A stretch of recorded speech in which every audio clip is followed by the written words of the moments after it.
Hello friends, welcome to my YouTube channel.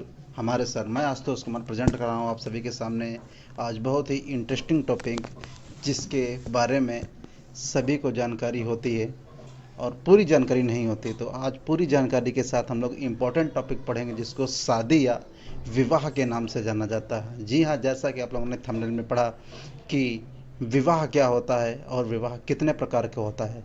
जैसे ही नाम ले लिए विवाह कितने प्रकार का होता है या शादी कितने प्रकार की आती है, तो दिमाग में सिर्फ दो ही इमेज आती हैं, लव मैरिज या अरेंज मैरिज। जी नहीं, हमारे इतिहास में कई सारी शादियों का वर्णन किया गया है। शादियां टोटल 8 प्रकार की होती हैं।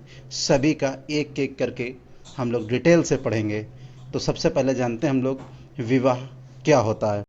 तो विवाह की अगर सही से परिभाषा पढ़ें तो विवाह, जिसे शादी का नाम दिया जाता है, जिसे शादी भी कहते हैं, दो लोगों के बीच एक सामाजिक या धार्मिक मान्यता प्राप्त मिलन है, जो उन लोगों के बीच साथ ही उनके और किसी भी परिणामी जैविक या उनके बच्चों, दत्तक बच्चों की समाधियों के बीच अधिकारों और दायित्वों को स्थापित करता है। यानी कि उनके बीच में क्या कर्तव्य है, क्या नहीं है, उन सभी को स्थापित करता है, जिसे हम लोग शादी या विवाह कहते हैं।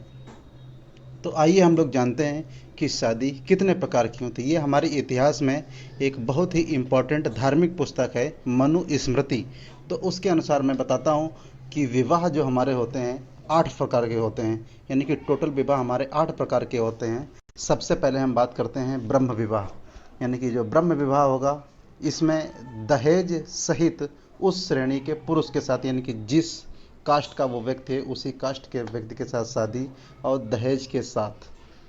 दूसरे विवाह की अगर बात करें तो दैव विवाह आता है। ये यज्ञकर्ता पुरोहित के साथ, यानी कि किसी पंडित के साथ शादी, जो यज्ञ करता थे, यानी कि जो लोग यज्ञ कराते थे उनके साथ शादी जो होती है, उसको दैव विवाह के नाम से जाना जाता है।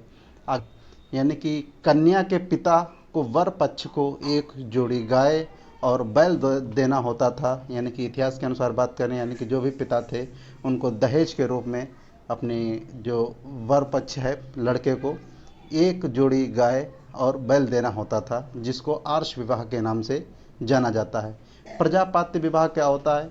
बिना दहेज और बिना कन्या की कीमत मांग के, यानी कि विदाउट दहेज, जो जिस समय हम लोग इस समय मांग उठ रही है और दहेज बहुत अधिक मांगा जाता है, यानी कि बिना दहेज और बिना कन्या की कीमत की जो शादी होगी उसको बोलेंगे हम लोग प्रजापात्य विवाह। गंधर्व विवाह, माता पिता की इच्छा के बिना गुप्त रूप से विवाह। यानी कि आजकल समाज में हम देख रहे हैं कि इस विवाह को क्या नाम देंगे। आजकल बच्चे जो बगैर माँ बाप की इच्छा के बिना शादी करते हैं, तो उस विवाह को गंधर्व विवाह के नाम से जाना जाता है। नंबर 6, असुर विवाह। यानी कि किसी कन्या को क्रय किया, यानी कि खरीद कर उस लड़की के साथ शादी करना, उसको क्रय विवाह का नाम दिया जाता है। राक्षस विवाह, कन्या का अपहरण कर बलपूर्वक विवाह, यानी कि कन्या को किडनैप किया, लड़की को फिर उसके साथ शादी की, उसको हम लोग राक्षस विवाह के नाम से जानते हैं।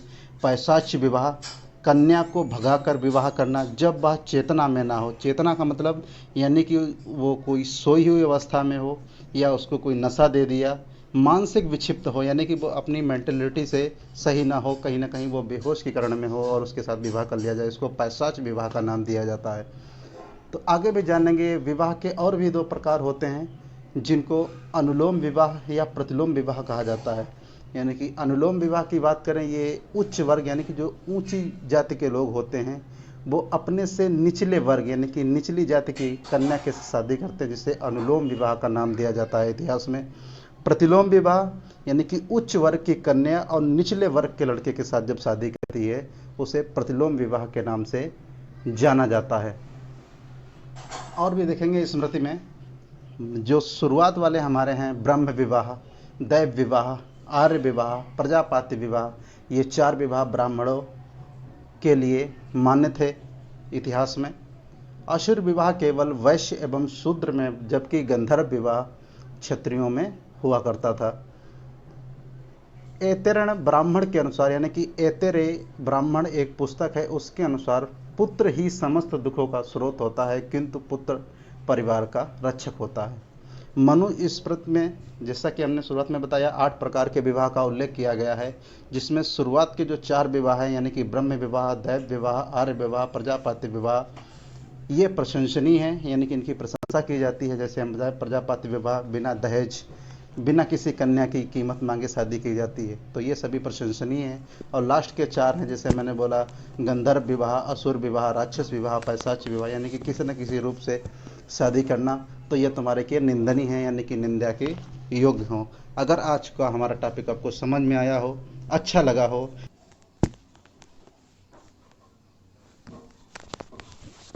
और जो आगे शादी करेंगे वो किस प्रकार की शादी करेंगे, कमेंट बॉक्स में ज़रूर बताएं। तो आज के लिए इतना ही। जय हिंद।